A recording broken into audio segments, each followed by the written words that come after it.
10 fingers channel में आपका स्वागत है। आज हम कक्षा 10 की गणित में प्रश्नावली 3.2 का प्रश्न क्रमांक 1 का छठवां भाग हल करेंगे। प्रश्न है, प्रतिस्थापन विधि से निम्न समीकरण युग्म को हल कीजिए। हमें यहाँ पर ये दोनों समीकरण दिए गए हैं, तो मैं इनको दोबारा ना लिख के यहीं पर नंबरिंग कर रही हूँ। आप लोग को एग्जाम में दोबारा लिखना ही पड़ेगा, तो यहीं से आप इसके हल की शुरुआत भी मान सकते हैं। तो समीकरण 1 को हल करके हम पहले सामान्य रूप में ले आएंगे, जिस तरह से अभी तक हमने समीकरणों को हल किया है, और 2 को भी हल करके सामान्य रूप में ले आएंगे। तो समीकरण 1 से ये हो जाएगा 3x/2 ऋण 5y/3 बराबर ऋण का 2। यहाँ एलसीएम ले लेंगे सिंपल सा, यह आ जाएगा 6। 3 का यहाँ पर गुणा करेंगे, 3 3 9x ऋण 5 का 2 में गुणा करेंगे ऋण 10y। मैं बिल्कुल सिंपल तरीके से इसको हल कर रही हूँ, और ये ऋण 2 वैसे ही रहेगा। तो ये हमारा आ जाएगा 9x ऋण 10y बराबर, ये देखिए तिर्यक गुणा कर देंगे 6 का 2 में, तो ऋण का 12 हो जाएगा। बिल्कुल सिंपल तरीके से हल किया है, अभी तक आपको कोई दिक्कत नहीं होनी चाहिए इसमें। ये हो जाएगा हमारा समीकरण नंबर 3। अब समीकरण नंबर 2 को हल करते हैं। समीकरण नंबर 2 हमें ये दिया हुआ है, यहाँ पर ही बन जाएगा। ये है x/3 धन y/2 बराबर 13/6। हम लिख भी सकते हैं समीकरण 2 से। तो यहाँ पर भी एलसीएम ले लेंगे, 3 दूनी 6, 2 का इसमें गुणा करेंगे x में 2x धन 3 का y में गुणा करेंगे 3y बराबर 13/6। अब देखिए 6 से 6 को हम दोनों ही हर में है 6, तो हम डायरेक्ट ही काट सकते हैं, और चाहे तो आप तिर्यक गुणा करके भी काट सकते हैं। तो उसके लिए मैंने एक वीडियो बनाई है, एक किसी क्वेश्चन में मैंने आपको तिर्यक गुणा कर काटना बताया है। यदि आप वहां से देखना चाहें तो देख सकते हैं। तो ये हमारा आ जाएगा 2x धन 3y बराबर 13। ये हो जाएगा हमारा समीकरण नंबर 4। ये हो गए। अब हमें जो 2 समीकरण हल करने हैं वो तो एक समीकरण नंबर 3 और एक ये है समीकरण नंबर 4। तो अब हम लिखेंगे समीकरण 4 से, इससे हम x का मान बना के, या समीकरण 3 से हम x का मान बना के समीकरण 4 में रख देंगे। तो ये हो जाएगा समीकरण 3 से। ये हो जाएगा 9x ऋण 10y बराबर ऋण 12। तो x को हम यही रहने देंगे, 10 को पक्षांतर कर देते हैं, ऋण 10y को ऋण 12 धन 10y। अब ये y वाले को हम आगे लिख लेंगे क्योंकि ये धन का है। तो ये x बराबर हो जाएगा 10y ऋण 12। देखिए केवल इनको अल्टा पलटा के लिखा है, स्थान परिवर्तित करके, और ये बटे 9। तो ये हमारा समीकरण नंबर 5 बन गया। आप समीकरण चाहे जितने बना सकते हैं, उससे कोई फर्क नहीं पड़ता। समीकरण की संख्या देख के घबराना नहीं है। ये आ गया हमारा। अब समीकरण x का मान समीकरण नंबर 4 में रख देंगे। हम 3 से बनाए हैं, x का मान 4 में रखेंगे।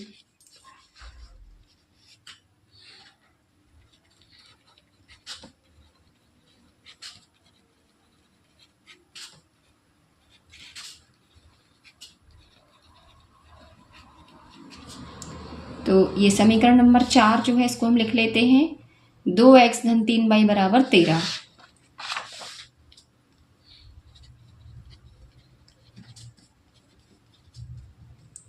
और x का मान जो है ये रख देंगे 2 गुणा 10y ऋण 12 बटे 9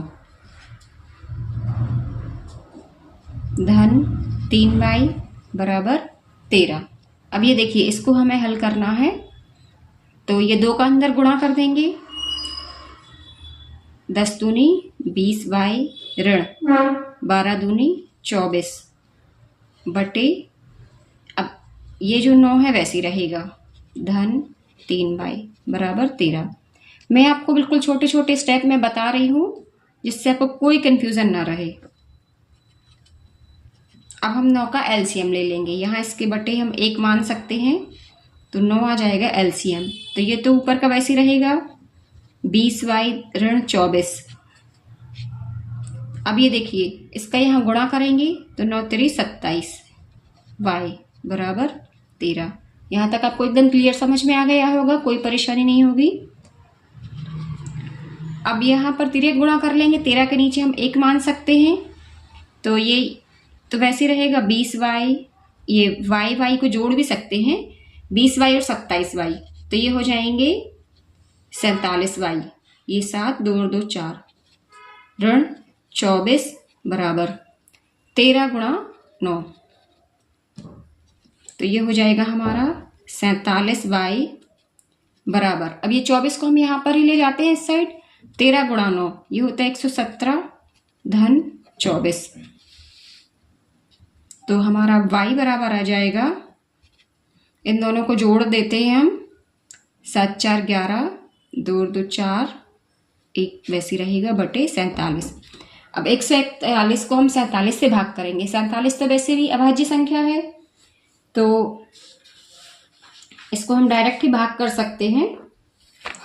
ये देखिए 141 भागित 47, 7 3 21, यानी इकाई के स्थान पर हमें 1 चाहिए, 3 बार में ट्राई करके देखते हैं। 3 से भाग करेंगे, 7 3 21 की 1 हासिल की 2, 4 3 12 और 2 14, पूरा पूरा चला गया 3 से, तो y बराबर हमारा आंसर आ जाएगा 3।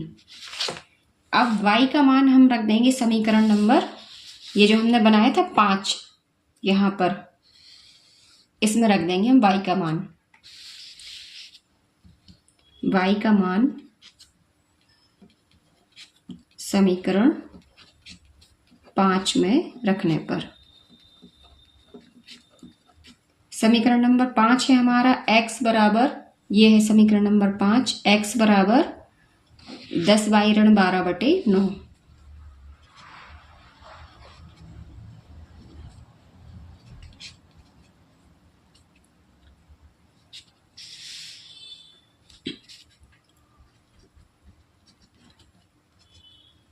तो ये y का मान हमारा आया है 3, तो ये हो जाएगा 10 गुणा 3 ऋण 12 बटे 9।